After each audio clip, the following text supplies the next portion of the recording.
নমস্কার বন্ধুরা, সঙ্গে আমি পাপি আর আরও একটি ব্লগে তোমাদের সবাইকে অনেক অনেক স্বাগত জানাই। আজকের সকালটা অন্যান্য দিনের থেকে আমার কাছে কিন্তু একেবারেই আলাদা। হ্যাঁ, ওয়েদারটা তো অনেকটাই নরম হয়ে গেছে, সকাল থেকে অনেকটা ভোর থেকে প্রায় বৃষ্টি পড়ছে, কাল সারা রাতও বৃষ্টি পড়েছে। তো আমার কাছে স্পেশাল এই কারণের জন্যেই, কারণ আমি আজকে যাচ্ছি আমার ফেলে আসা অনেক পুরনো স্মৃতির একটা জায়গায়, একটা ভালোবাসার জায়গায়। আমরা হচ্ছি একেবারে টিপিক্যাল বাঙালি, পায়ের তলায় সর্ষে যেন দেওয়াই আছে। তাই যখনই মনে হয় কোথাও একটু বেরোবো, বেরিয়েই পড়ি কাঁধে ব্যাগ বোচকা নিয়ে। কোথায় যাচ্ছি, কি করছি আজকে সারাদিন, অবশ্যই সঙ্গে থেকো, তোমরা নিশ্চয়ই জানতে পারবে। বাসের জানলার ঠান্ডা হাওয়াতে কখন যে চোখটা লেগে গেছিল না, বুঝতেই পারিনি।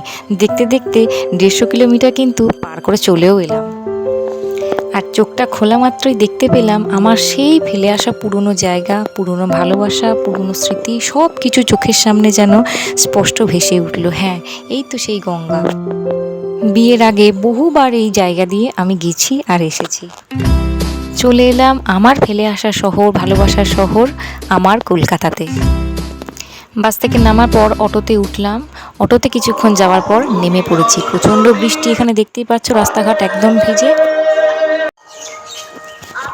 কিছু দূর হাঁটার পর আমরা কিন্তু আমাদের গন্তব্যে চলেও এলাম, পৌঁছেও গেলাম। তোমরা নিশ্চয়ই ভাবছো যে আমি বললাম কলকাতায় যাচ্ছি, অথচ কার বাড়িতে এসে ঢুকে পড়লাম। হ্যাঁ, আমি কলকাতাতেই এসেছি, আর কলকাতায় এসেছি আজকে আমার পিসির ফ্ল্যাটেতে, যেখানে আমি আজকে প্রথমবার এলাম। তা বলে পিসির কাছে প্রথম এলাম এটা ভেবো না। আসলে আমার পিসির আগে কোয়ার্টার ছিল, এখন নিজের ফ্ল্যাট কিনেছে। এই ফ্ল্যাটেতে আমার এই প্রথমবার আসা। এখানে এসে একটু ফ্রেশ হয়ে নিলাম, খাওয়া দাওয়া প্রায় কমপ্লিট হয়ে গেল, টিফিনটা নিয়ে এবার ছেলে মেয়ে সবাইকে নিয়ে বেরিয়ে পড়লাম। পাশেই একদম রয়েছে গঙ্গা দেখতে। ওদের বাড়ির থেকে কিছুটা গেলেই কিন্তু গঙ্গা একদম দেখতে পাওয়া যায়।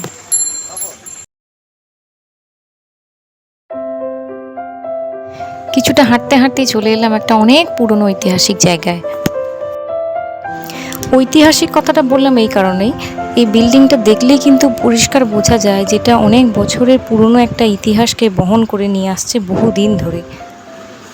এটা আসলে ব্রিটিশ আমলে তৈরি একটা পুলিশ স্টেশন, যা এখন একেবারেই ব্যবহার হয় না, শুধুমাত্র ভাঙা মূর্তির মতন দাঁড়িয়েই আছে। ফাইনালি চলে এসেছি একেবারেই গঙ্গার কাছে। জায়গাটা খুব সুন্দর, খুব মনোরম। এমনি গঙ্গা আমার খুব ভালো লাগে। গঙ্গার এই সৌন্দর্য দেখে মেয়ে এখন ওর বাবার কাছে আবদার করলো যে আমাকে ওই পারে নিয়ে চলো। তো বাবাও বলে দিল হ্যাঁ ঠিক আছে, তাহলে সবাই মিলে চলো। টিকিট কাউন্টারে টিকিটও কাটা হয়ে গেল, কিন্তু এসে দেখি এখানে গেট বন্ধ, এদের এখনো টাইম হয়নি নেক্সট লঞ্চ এখান থেকে ওই পারে যে যাবে তার। তাই অগত্যা কি করব, এইখানে দাঁড়িয়ে দাঁড়িয়ে গঙ্গার সৌন্দর্য আমরা উপভোগ করতে শুরু করলাম।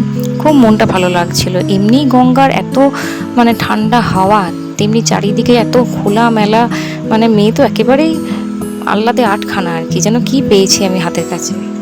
চতুর্দিকটা এত খোলামেলা থাকার জন্য ওর বাবা কিন্তু নীলমণিকে কোল থেকে একেবারেই নামায়নি।